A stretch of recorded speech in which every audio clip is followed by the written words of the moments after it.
आज का हमारा टॉपिक है चैप्टर 7 इंटीग्रल। बहुत इंपॉर्टेंट टॉपिक है ये हमारा, और इंटीग्रल के चैप्टर को करने के लिए हमें डिफरेंशिएशन के चैप्टर पर कमांड होना बहुत ज़रूरी है, because integral is nothing but the inverse process of differentiation. हम इंटीग्रेशन को सीखते ही इनवर्स प्रोसेस ऑफ डिफरेंशिएशन से हैं, तो हम चाहे इंटीग्रल बोल लें या एंटी डेरिवेटिव बोल लें या प्रिमिटिव बोल लें, एक ही बात होती है। तो हम एक बार इसकी डेफिनेशन से स्टार्ट करते हैं कि किस तरह से, what do you mean by integral of a function. अगर एफ एक्स हमारा कोई रियल वैल्यूड फंक्शन है, ध्यान देंगे, एफ एक्स हमारा कोई रियल वैल्यूड फंक्शन है और उस फंक्शन की डिफरेंशिएशन, अगर एफ एक्स की डिफरेंशिएशन कैपिटल एफ एक्स है, ध्यान देना, मैं आपको एग्जांपल से बताऊंगी अभी कि स्मॉल एफ एक्स हमारा कोई फंक्शन है और उसकी डिफरेंशिएशन अगर कैपिटल एफ एक्स है, तो जब हम इस प्रोसेस को रिवर्ट करते हैं, इन्वर्ट करते हैं, तो एफ एक्स, ये जो स्मॉल एफ एक्स है, ये इस कैपिटल एफ एक्स की इंटीग्रेशन कहलाएगा। क्लियर? एंटी डेरिवेटिव कहलाएगा। बल्कि मैं पहले आपको और भी सिंपल भाषा में बताने की कोशिश करती हूँ कि हम क्या कहेंगे कि f x, capital F X is called, capital F X is called derivative, बेटा, derivative of small f x. Clear? Small f x का डेरिवेटिव कैपिटल एफ एक्स है, ध्यान देना है आपने। तो उल्टा कर देंगे हम, इसका मतलब जो स्मॉल एफ एक्स है that is called anti derivative, that is called anti derivative of capital F x. हम पहले इसके एक एग्जांपल से देखते हैं। मान लीजिए मैं एक्स स्क्वेयर ले लूँ यहाँ एफ एक्स के प्लेस पर, ठीक है भाई, इधर एफ एक्स की जगह मैंने एक्स स्क्वेयर ले लिया 2 मिनट के लिए, और अब मैं यहाँ एक्स स्क्वेयर की डिफरेंशिएशन फाइंड कर रही हूँ। तो एक्स स्क्वेयर का डेरिवेटिव या डिफरेंशिएशन कितनी आती है? 2x आती है, ये हम सबको पता है। क्लियर? तो 2x का एंटी डेरिवेटिव एक्स स्क्वेयर होगा, 2x का एंटी डेरिवेटिव क्या होगा? एक्स स्क्वेयर होगा। और इस बात को हम कैसे लिखेंगे? हम लिखेंगे anti derivative of 2x is equal to x square. Anti derivative की जगह हम इसको लिख सकते हैं integral of 2x is equal to x square, या इसी को हम लिख सकते हैं primitive of 2x is equal to x square. आपको ये सारी बातें याद नहीं रखनी है, जस्ट एंटी डेरिवेटिव या इंटीग्रल लिख याद रखें आप। प्रीमिटिव की टर्म ज़्यादा हमारे एनसीईआरटी में नहीं यूज होती है, तो ये 2 टर्म्स आपने यूज करनी है कि एंटी डेरिवेटिव ऑफ 2x। अब क्या हम हर बार इनको ऐसे लिखेंगे? नहीं, इसके लिए हम एक सिंबल का यूज करेंगे।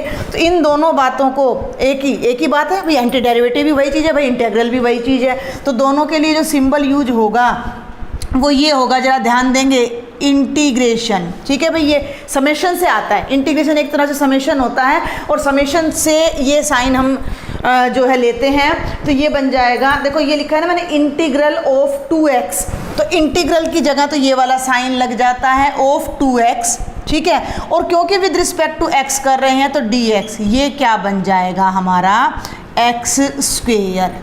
ठीक है, एक बार आपने इसको जस्ट समझना है, फिर मैं आपको जो जो नई टर्म्स आई हैं सब बताऊंगी। अगर किसी फंक्शन का डेरिवेटिव कैपिटल एफ एक्स है, स्मॉल एफ एक्स का डेरिवेटिव कैपिटल एफ एक्स है, तो कैपिटल एफ एक्स का anti derivative small f x होगा। यानी कैपिटल एफ एक्स की जो इंटीग्रेशन होगी, यहीं से मैं अब लिखूं, देखो, integration of capital F x dx, यानी कि विद रिस्पेक्ट टू x कितना हो जाएगा? स्मॉल एफ एक्स हो जाएगा। क्लियर है? ये एंटी डेरिवेटिव भी हो सकता है, इंटीग्रल भी हो सकता है। तो capital F X is called derivative, this one, and this one small f X is called anti derivative. तो यहाँ से एक बात तो बिल्कुल क्लियर हो जाती है कि अगर हमें डेरिवेटिव आता है, अगर हमें डिफरेंशिएशन के फॉर्मूलाज याद हैं, लर्न हैं, तो हम इंटीग्रेशन के फॉर्मूलाज इजीली समझ सकते हैं, लर्न कर सकते हैं, भूल जाए तो हम शायद उन्हें डेवलप भी कर सकते हैं। तो यहाँ पर आपकी डेरिवेटिव पर कमांड होनी बहुत ज़रूरी है। अब मैं यहाँ एक दो बातें और आपको साथ साथ बताती हूँ। इसी एग्जाम्पल को मैं एक बार फिर लेना चाहूँगी एक्स स्क्वेयर वाले को, कि अभी देखो मैंने कहा कि एक्स स्क्वेयर की डिफरेंशिएशन है 2x। अभी मैं एक और फंक्शन देखती हूँ भाई, ध्यान देना कि डिफरेंशिएशन ऑफ मैं ले लेती हूँ x square plus 5, differentiation of x square plus 5। तो बाय डेफिनेशन ये क्या बनेगी, ये बनेगी differentiation of x square plus differentiation of 5, separate हो जाएगा। एक्स स्क्वेयर की डिफरेंशिएशन कितनी हो गई 2x और 5 की डिफरेंशिएशन कितनी हो गई 0। इट मीन्स इस पूरे फंक्शन का डेरिवेटिव क्या आ गया 2x। हैव ए लुक, ध्यान देना what I want to tell you. ध्यान देंगे कि differentiation of x square plus 5 भी कितना आ गया 2x आ गया। कितना आ जाता है ये हमारा 2x आ जाता है। इस बात पे भैया आपने ज़रा फोकस करना है, ध्यान देना है इन दोनों बातों पर। तो जो हमारी इंटीग्रल की एंटी डेरिवेटिव की डेफिनेशन है उसके अकॉर्डिंग इसका इंटीग्रल ये हो गया, ध्यान देना किसका 2x का इंटीग्रल क्या बन गया ये पूरा फंक्शन, और ये पूरा फंक्शन आपका क्या है एक्स स्क्वेयर प्लस 5। अब ये तो एक ही फंक्शन के दो दो इंटीग्रल आ गए हमारे पास, एक ही फंक्शन के दो दो इंटीग्रल आ गए। इज़ देयर समथिंग रॉन्ग, क्या हमने कुछ गलत किया है? हमने कुछ गलत नहीं किया है। हमने इसी कॉन्सेप्ट को थोड़ा और ऑब्जर्व करते हुए आगे देखा कि अगर मैं इसमें कांस्टेंट ऐड कर दूं तो भाई उसका डेरिवेटिव तो 0 हो जाएगा। तो एंटी डेरिवेटिव करते वक्त हम अगर इस कांस्टेंट को इंक्लूड ना करें तो मे बी के हमारा आंसर रॉन्ग हो। ध्यान देना इसी क्वेश्चन को भाई एक्स स्क्वायर प्लस 5 की जगह मैं एक्स स्क्वायर प्लस 15 ले सकती हूँ। अब अगर आप ध्यान दो एक्स स्क्वायर प्लस 15 ले लूँ मैं, कोई भी कांस्टेंट, एनी कांस्टेंट का मतलब अगर मैं यहाँ c ले लूँ, ठीक है भाई ध्यान देना, एक्स स्क्वेयर प्लस सी का डेरिवेटिव अगर मैं लेती हूँ तो एक्चुअल में वो क्या आता है 2x आता है। तो by definition of anti derivative 2x का एंटी डेरिवेटिव क्या बन जाएगा एक्स स्क्वेयर प्लस सी। और ये जो टर्म c हमने इंट्रोड्यूस की है that is called constant of integration. ये आना बहुत ज़्यादा ज़रूरी है। c is called constant of integration. क्या कहलाएगा ये कांस्टेंट ऑफ इंटीग्रेशन। क्लियर? आपको मेरे ख्याल से इन एग्जांपल से ये बात समझ आई होगी। सबसे पहले मैंने आपको डेफिनेशन बताई कि fx का डेरिवेटिव अगर कैपिटल fx है तो कैपिटल fx का एंटी डेरिवेटिव या इंटीग्रल क्या हो जाएगा स्मॉल fx हो जाएगा। देखो हर ऑपरेशन के लिए एक एंटी ऑपरेशन मौजूद होता है। प्लस का ऑपरेशन है, हमें प्लस, हमने दो नंबर्स को प्लस कर दिया, उस ऑपरेशन को कैंसिल करने के लिए हम माइनस यूज़ करते हैं। मल्टीप्लाई के लिए हम डिवीजन को एंटी ऑपरेशन के रूप में यूज़ करते हैं। तो डेरिवेटिव का एंटी ऑपरेशन क्या हो जाएगा एंटी डेरिवेटिव। इन क्वेश्चंस में हमें डेरिवेटिव ऑलरेडी दे रखा होगा। क्लियर भाई? हमने डिफरेंशिएशन में तो हमें फंक्शन दे रखा था और उसको डिफरेंशिएट करना होता था। इन क्वेश्चंस में हमें डेरिवेटिव ऑलरेडी गिवन होगा और हमें उसका एंटी डेरिवेटिव, उसका प्रीमिटिव, उसका इंटीग्रल फाइंड करना है। ठीक है, तो हर बार हम ऐसे डिफरेंशिएशन की हेल्प से नहीं करेंगे। कुछ एक क्वेश्चंस को हम शुरू में डिफरेंशिएशन की हेल्प से करेंगे, फिर हम इनके फॉर्मूलाज को समझेंगे, लर्न करेंगे और फिर उन फॉर्मूलाज की हेल्प से इन क्वेश्चन को करेंगे। तो अब मैंने आपको बताया कि f x, capital F x का anti derivative small f x हो गया। अब मैंने यहाँ तीन क्वेश्चन आपको करके दिखाए। एक्स स्क्वेयर का डिफरेंशिएशन भी 2x आ रही है, एक्स स्क्वेयर प्लस 5 की डिफरेंशिएशन भी 2x आ रही है, और अगर मैं कोई जनरल कांस्टेंट ले लेती हूँ तो उसकी डिफरेंशिएशन भी 2x आ रही है। तो इस डेफिनेशन से 2x का एंटी डेरिवेटिव एक्स स्क्वेयर हो गया, 2x का anti derivative x square plus 5 हो गया, और बेटा जी 2x का anti derivative x square plus c भी हो गया। तो बार बार ये 5 या मैं यहाँ कह दूँ प्लस मैंने 0 लगाया है, इन सबको लगाने की बजाय हम ये c लगाएंगे which is called constant of integration. एक बार जल्दी से मैं आपको फिर बताऊं कि इंटीग्रल क्या है, और ये कुछ ऐसी टर्म्स हैं जो आपको क्वेश्चन करते टाइम यूज होंगी। क्योंकि ये नई हैं तो हम इनको एक बार डिस्कस करेंगे कि हर टर्म का क्या मीनिंग है। देखो मैंने आपको क्या बताया कि अगर किसी फंक्शन स्मॉल एफ एक्स की डिफरेंशिएशन कैपिटल एफ एक्स है या उसका डेरिवेटिव कैपिटल एफ एक्स है, तो कैपिटल एफ एक्स फंक्शन का एंटी डेरिवेटिव बोल लें इंटीग्रल बोल लें या प्रीमिटिव बोल लें, वो स्मॉल fx होगा। क्लियर? और ये हमारा इंटीग्रल का साइन होगा जो कि समेशन के साइन से, जमा के साइन से, समेशन के साइन से निकलकर ऐसे ये आता है। तो integration of f x D x क्या हो जाएगा, एफ एक्स प्लस सी। ये सी क्यों आया, वो अभी अभी मैंने आपको एक एग्जांपल से बताया है कि एक्स स्क्वायर का जब हमने इंटीग्रल किया था, डिफरेंशिएशन की थी, तो भी वही 2x आ रहा था, और वही कांस्टेंट लगा कर किया तो भी वही। एक और एग्जांपल देखते हैं कि आप ये देखिए बच्चे कि D by D x of x कितना है, 1। एक्स की डिफरेंशिएशन 1 है। क्लियर? इसका मतलब 1 की इंटीग्रेशन x हो गई, उल्टा 1 की इंटीग्रेशन x हो गई। बट ध्यान देंगे भाई, अच्छे से ध्यान देना, एक बार आपको बेसिक समझ आ गया, क्वेश्चंस बहुत इजी हैं। लेकिन अगर मैं x प्लस 100 का डेरिवेटिव करती हूँ तो x का डेरिवेटिव 1 भाई, 100 का डेरिवेटिव 0, यानी कि फिर से 1 आ गया। तो फिर बाय दिस डेफिनेशन 1 का एंटी डेरिवेटिव क्या बन गया, 1 का इंटेग्रल क्या बन गया भाई, वो तो x प्लस 100 बन गया। ऐसे तो फिर हर बार ये कॉन्स्टेंट चेंज होते रहेंगे। तो इस कॉन्सेप्ट को यहाँ पर भाई, इस कांस्टेंट को बार बार चेंज ना करके हम यहाँ पर एक कांस्टेंट ऑफ इंटीग्रेशन c लगा देंगे, जिसकी वैल्यू हम आगे जाकर डेफिनेट इंटीग्रल में फाइंड करेंगे। Got it? तो ये मेन कॉन्सेप्ट है जो आपने समझना है। मैं जल्दी से पहले आपको इसमें आने वाली सारी टर्म्स बता देती हूँ। ये साइन लगाकर एफ एक्स डी एक्स है, तो इसे हम कैसे पढ़ेंगे, इसे यहाँ से पढ़ेंगे integral of f x with respect to x. Integral of f with respect to x, f हमारा फंक्शन हो जाता है। वही बात यहाँ बताई जा रही है कि जो हमारा एफ एक्स है, इसके अंदर जो ये एफ एक्स है, ये एफ एक्स हमारा इंटीग्रैंड कहलाएगा, या हम इसे फंक्शन भी बोल देते हैं जिसकी हमने इंटीग्रेशन करनी है। Got it? और एक्स क्या है, इसी टर्म में तीसरी बार बता रही हूँ मैं, पूरी की पूरी टर्म क्या कहलाएगी, integration of f x with respect to x. F x हमारा फंक्शन या इंटीग्रैंड हो जाता है, और एक्स हमारा वेरिएबल ऑफ इंटीग्रेशन हो जाता है, जिसके रिस्पेक्ट में हम इंटीग्रेट करने जा रहे हैं। इंटीग्रेट वर्ड जहाँ लिखा आ जाए, इसका मतलब हमें दिए गए फंक्शन का इंटीग्रल यानी प्रीमिटिव यानी एंटी डेरिवेटिव फाइंड करना है। तो इंटीग्रेट का मतलब फाइंड द इंटीग्रल हो गया। और इंटीग्रेशन क्या है, इंटीग्रेशन वो पूरा प्रोसेस है, पूरा मेथड है, the process of finding the integral. Anti derivative निकालने के लिए जो पूरा तरीका हमने लगाया है, वो पूरा मेथड इंटीग्रेशन कहलाता है।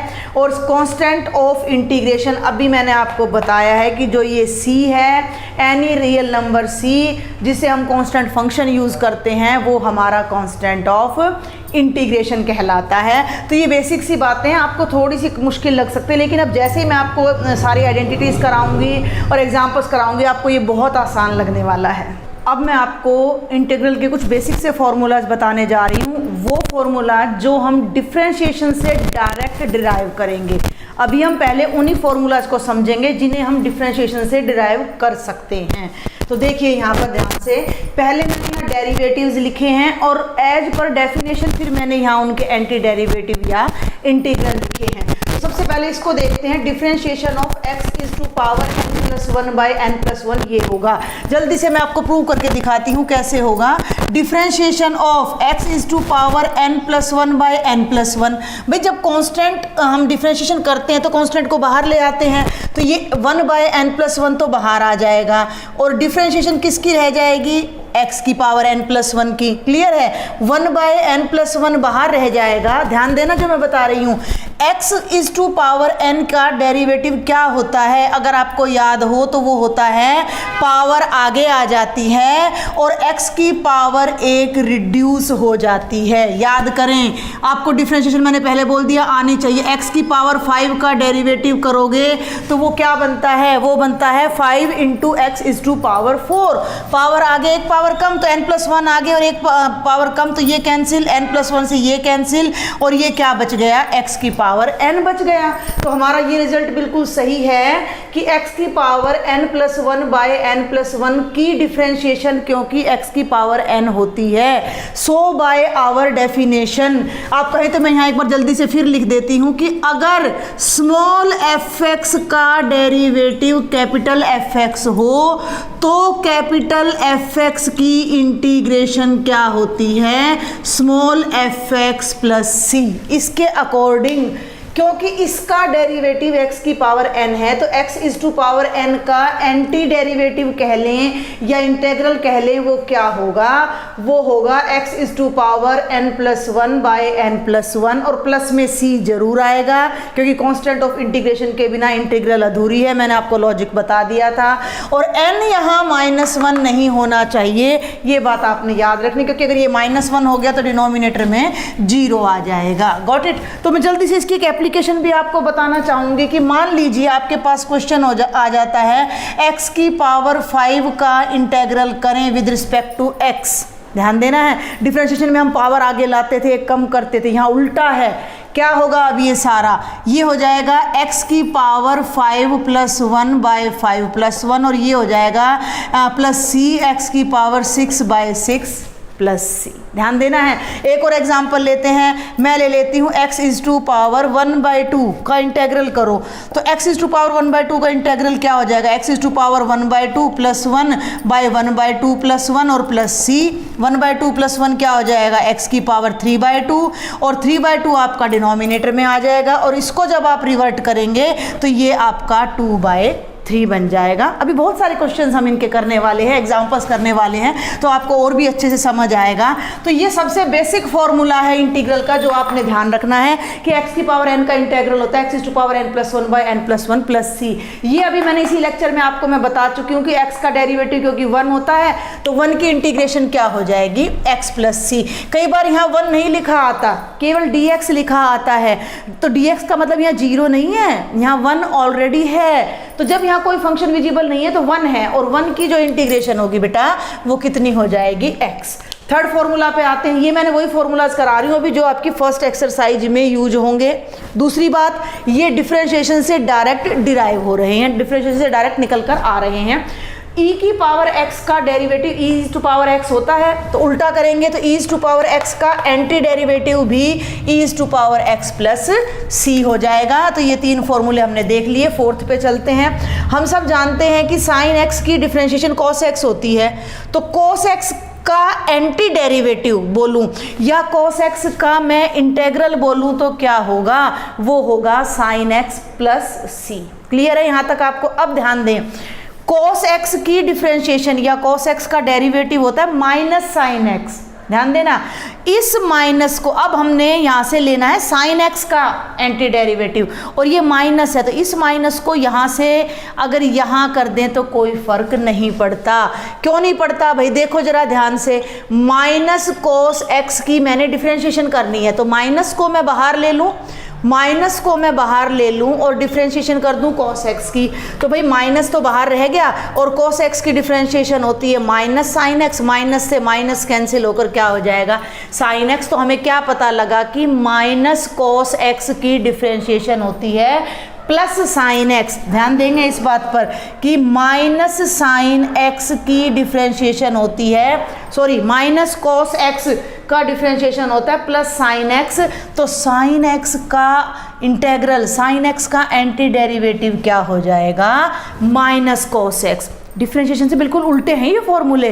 डिफरेंशिएशन में साइन x का डेरिवेटिव cos होता था, ठीक है ना, साइन का cos होता था और cos का माइनस साइन होता था। अब यहाँ उल्टा है, साइन का इंटेग्रल नेगेटिव है, cos का इंटेग्रल पॉजिटिव है। आगे बढ़ते हैं। अब हम टेंजेंट x की डिफरेंशिएशन हम सबको पता है क्या होती है, secant square x। Tangent x की डिफरेंशिएशन सीकेंट स्क्वायर x होती है तो सीकेंट स्क्वायर x का इंटेग्रल क्या हो जाएगा, टेंजेंट x हो जाएगा।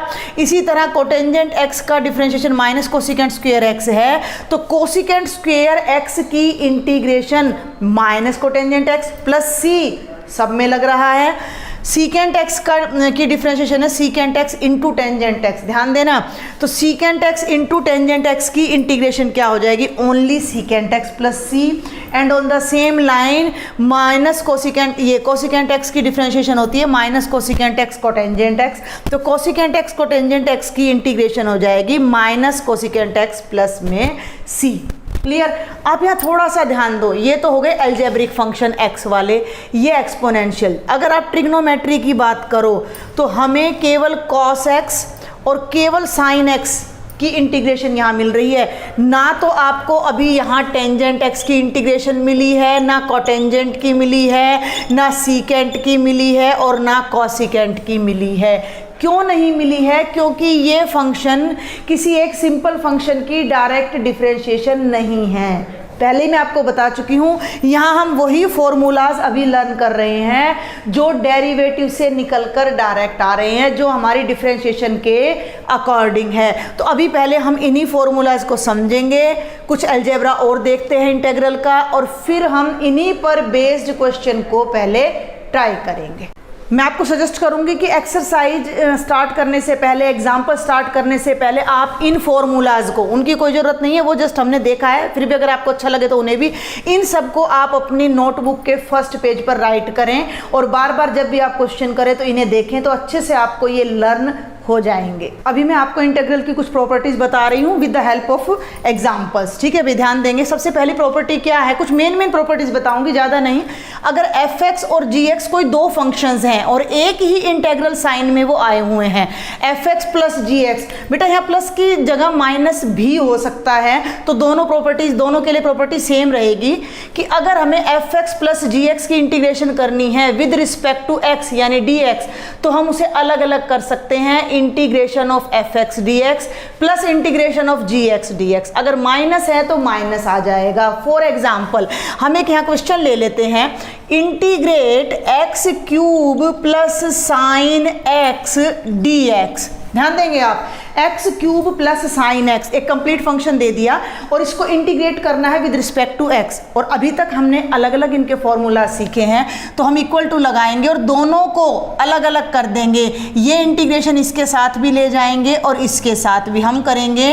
पहले x क्यूब की इंटीग्रेशन dx, क्लियर भाई, x क्यूब के साथ भाई ये dx जरूर लगाना है, dx का मतलब विद रिस्पेक्ट टू x हम इंटीग्रेट कर रहे हैं, तो ये इंटीग्रल का साइन हो गया x क्यूब dx, प्लस लगाएंगे, फिर integral of sine x dx। समझ गए मेरी बात को, इसको सेपरेट किया dx, इसको सेपरेट किया dx। अब ये एक ही क्वेश्चन के दो पार्ट बन गए हैं। अब x क्यूब की इंटीग्रेशन के लिए आपको फॉर्मूला लर्न होना चाहिए। अभी मैंने बताया है x की पावर n की इंटीग्रेशन क्या होती है, x की power n plus 1 by n plus 1, यहाँ n की जगह कितना है 3 है, तो ये हो जाएगा x की power 3 plus 1 by 3 plus 1 plus sign x की इंटीग्रेशन अब भी हमने देखी है कितनी होती है, माइनस कोस एक्स। और जैसे ही हर फंक्शन की इंटीग्रेशन खत्म हो जाएगी तो हमने क्या लगा देना है, c। इसको फाइनली सॉल्व कर दो तो ये बन गया x की power 4 by 4 plus minus minus cos x plus C, और ये आपका फाइनल आंसर आ जाएगा इस फंक्शन की इंटीग्रेशन का यूजिंग दिस प्रॉपर्टी। अगर यहाँ माइनस होता तो हम यहाँ पर माइनस लगा देते और अकॉर्डिंगली हमारा साइन चेंज हो जाता। तो ये है पहली प्रॉपर्टी, ठीक है। दूसरी प्रॉपर्टी क्या कहती है कि अगर किसी फंक्शन के साथ कोई कांस्टेंट मल्टीप्लाई हो रहा है इंटीग्रेट करते time, integration of k fx dx is equal to k integration of fx dx, यानी k बाहर आ जाएगा। फॉर एग्जाम्पल मैंने इंटीग्रेशन करनी है 8x क्यूब dx, अभी x क्यूब की मैंने आपको करके दिखाई है, लेकिन अब इसके साथ 8 और आ गया है, तो हम इस 8 को इंटीग्रेशन के साइन से बाहर लिख सकते हैं। तो ये आ जाएगा बेटा जी 8 बाहर आ जाएगा और ये हो जाएगा, देखो 8 यानी कांस्टेंट k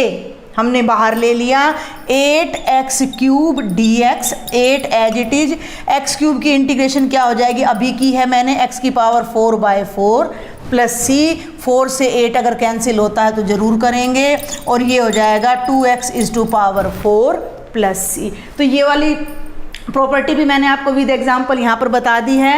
और अब हम थर्ड प्रॉपर्टी पर आते हैं जो कि इन्हीं का दोनों का कॉम्बिनेशन है।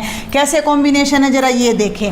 एक ही इंटेग्रल साइन में बहुत सारे फंक्शंस और कांस्टेंट्स हैं, k1 f1x, k2 plus k2 f2x plus k3 f3x, kn fnx। तो ये सब सेपरेट होंगे। पहले तो इस प्रॉपर्टी से ये अलग अलग होंगे और फिर इस प्रॉपर्टी से सबके कांस्टेंट्स बाहर आ जाएंगे। तो दोनों प्रॉपर्टीज़ को इकट्ठा लगाकर हम कांस्टेंट को बाहर और इन्हें डायरेक्ट सेपरेट कर सकते हैं। इस रिजल्ट को भी मैं एक एग्जाम्पल की हेल्प से आपको अभी समझा देती हूँ कि मान लीजिए इंटीग्रेट, आई नाम देते हैं इंटीग्रेट को। जब भी हम सॉल्व करते हैं डायरेक्ट भी कर लेते हैं कि integrate 8x is to power 1/2 minus 4e is to power x dx। ये दे दिया भाई आपको फंक्शन कोई जिसे आपने इंटीग्रेट करना है। तो आप क्या करेंगे, यहाँ भी ले जाएंगे, यहाँ भी अलग अलग कर लीजिए। पहले तो 8x की पावर 1/2 dx यहाँ भी जाएगा और dx यहाँ भी जाएगा, minus 4e is to power x dx। 8 बाहर आ जाएगा इंटेग्रल के साइन से और ये हो जाएगा x की पावर 1/2 dx। 4 बाहर आ जाएगा, ये हो जाएगा e is to power x dx। 8 बाहर, इसको आप सोल्व कर लीजिएगा, इसी लेक्चर में मैंने कराया है। पावर 3/2 क्योंकि पावर n+1/n+1 हो जाती है और e की पावर x का इंटेग्रल भी e की पावर x होता है। लास्ट में हम लगा देंगे c। ये जो 3/2 है ये अगले स्टेप में जाकर यहाँ उल्टा हो जाएगा और 2/3। तो जब आप इसे सोल्व करेंगे तो ये बनेगा 16/3 x is to power 3/2 minus 4e is to power x plus c।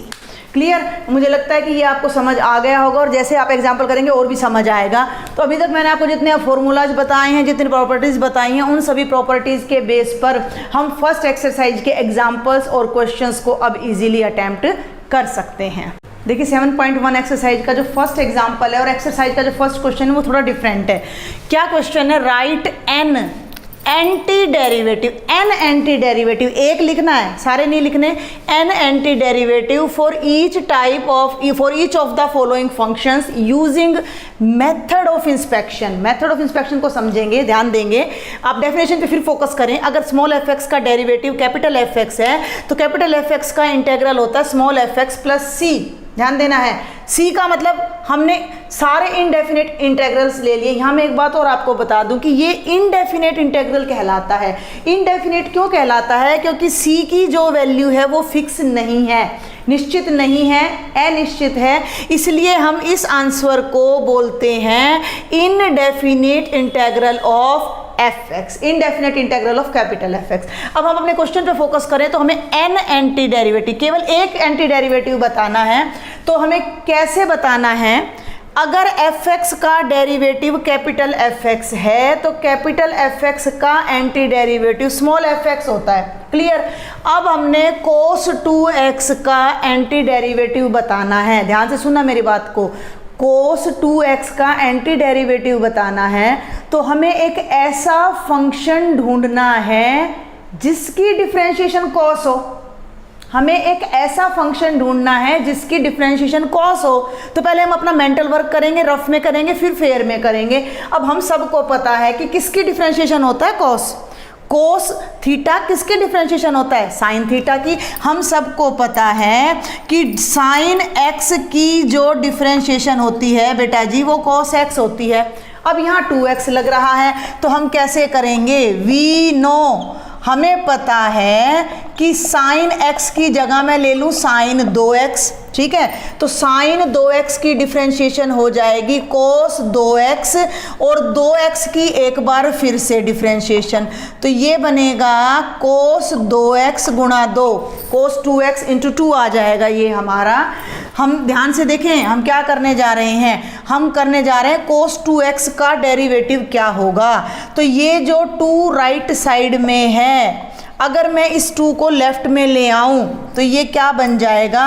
1/2 differentiation of sine 2x क्या बन जाएगा, cos 2x। ठीक है भाई, ये 2 यहाँ राइट में आ गया, और इस 1/2 को यहाँ से उठाकर अगर मैं इसके अंदर कर दूँ तो भी कोई फ़र्क नहीं पड़ता कि 1/2 sin 2x की डिफ्रेंशिएशन हो गई cos 2x। ध्यान देना, इस फंक्शन का डेरिवेटिव cos 2x है, then by definition anti derivative of cos 2x क्या बनेगा, ये बनेगा, क्या बनेगा, sin 2x/2 लिख लो या 1/2 sin 2x। ये है मेथड ऑफ इंस्पेक्शन। हमने जांच करनी है कि ये किसकी डिफरेंशिएशन से आया है। तो ये sin 2x से तो आया था 2 cos 2x, 2 हमें चाहिए नहीं था, 2 से बोथ साइड डिवाइड कर दिया, तो cos 2x आया इस फंक्शन की डिफरेंशिएशन से। तो ये फंक्शन cos 2x का एंटी डेरिवेटिव है। अब मैं जल्दी से आपको सेकंड और थर्ड पार्ट्स भी बता देती हूँ। सेकंड पार्ट में ध्यान देना है भाई, 3x², थोड़ी देर के लिए 3 को भूल जाओ, x² किसकी डिफरेंशिएशन हो सकता है। डिफरेंशिएशन करते टाइम हमारी जो डिग्री है वो 1 कम हो जाती है। ठीक है ना, तो x² का जो x² जिसका भी डेरिवेटिव है उसकी पावर x² से 1 ज़्यादा मिलेगी। ठीक है ना, तो ये देखो यहाँ थोड़ा अलग से करते हैं भाई, x³ की डिफरेंशिएशन क्या होती है, 3x²। ठीक है ना, तो 3x² का 3x² किससे आया है, x³ से। ध्यान देंगे, हमें पता है कि x³ की डिफरेंशिएशन क्या होगी, 3x², और ये भी बहुत आसान है भाई, x की पावर 4 की डिफरेंशिएशन क्या होगी, 4x³। डिफरेंशिएशन को हम ऐड कर सकते हैं, यानी कि differentiation of x³ plus x की पावर 4 क्या हो जाएगा, 3x² प्लस 4x³। इसकी डिफरेंशिएशन ये सारा है, हाँ बिल्कुल सही चल रहे हैं, इसकी डिफरेंशिएशन ये सारा है, तो इसका एंटी डेरिवेटिव ये फंक्शन हो जाएगा। यानी कि हम यहाँ लिख सकते हैं कि anti derivative of 3x² plus 4x³ कितना हो जाएगा, x³ प्लस x4। इसमें हम c नहीं लगाएंगे क्योंकि हमने n एंटी डेरिवेटिव बताना है, 1 बताना है, तो c की यहाँ कोई ज़रूरत नहीं है। ये तभी आ सकते हैं क्वेश्चन आपको जब आपको डिफरेंशिएशन अच्छे से आती है। एग्ज़ाम में इस टाइप के क्वेश्चंस आज तक तो कभी आए नहीं हैं, लेकिन ये आपकी समझ को विकसित करने के लिए बहुत अच्छे क्वेश्चन हैं। थर्ड देखिए, हमें 1/x का एंटी डेरिवेटिव बताना है, यानी 1/x किसकी डिफरेंशिएशन है, 1/x log x की डिफरेंशिएशन होती है, हम सबको पता है ये बात। ये कह रहा है x 0 नहीं है भाई। अब x 0 नहीं है तो 2 बातें होंगी, या तो x 0 से बड़ा होगा या x 0 से छोटा होगा। और ये हमें पता है कि log x की डिफरेंशिएशन क्या होती है, 1/x। क्लियर, अगर x पॉजिटिव है और अगर x नेगेटिव है, अगर x नेगेटिव है तो मैंने ले लिया log ऑफ -x ले लिया। ध्यान देना, ये बनेगा 1/-x, -x को फिर डिफरेंशिएट करो तो -1। अगर x नेगेटिव है, माइनस से माइनस कैंसिल होकर फिर 1/x आ गया, तो 1/x इसकी भी डिफरेंशिएशन है और 1/x इसकी भी डिफरेंशिएशन है, यानी 2 आ गए। 2 नहीं आए, इन दोनों को हम एक ही साइन में ले सकते हैं, और वो साइन क्या है, mod x। यानी कि अगर हम log ऑफ mod x की डिफरेंशिएशन करें तो 1/x आएगा। इसका मतलब मैं यहाँ क्या राइट कर सकती हूँ कि एंटी डेरिवेटिव ऑफ 1/x कितना हो जाएगा, log ऑफ mod x। तो यहाँ हमें एक और फॉर्मूला मिल रहा है जो मैंने अभी तक आपको कराया नहीं था, तो आप उसको नोट कर लीजिएगा कि इंटीग्रेशन ऑफ 1/x dx आपका क्या होगा, log of mod x plus c in general indefinite, और एक ये हो जाएगा। तो ये कुछ मैंने आपको इंट्रोडक्शन दी है, एक एग्जाम्पल कराया है, बाकी के क्वेश्चंस और एग्जाम्पल्स हम नेक्स्ट लेक्चर में डिस्कस करेंगे। Thank you.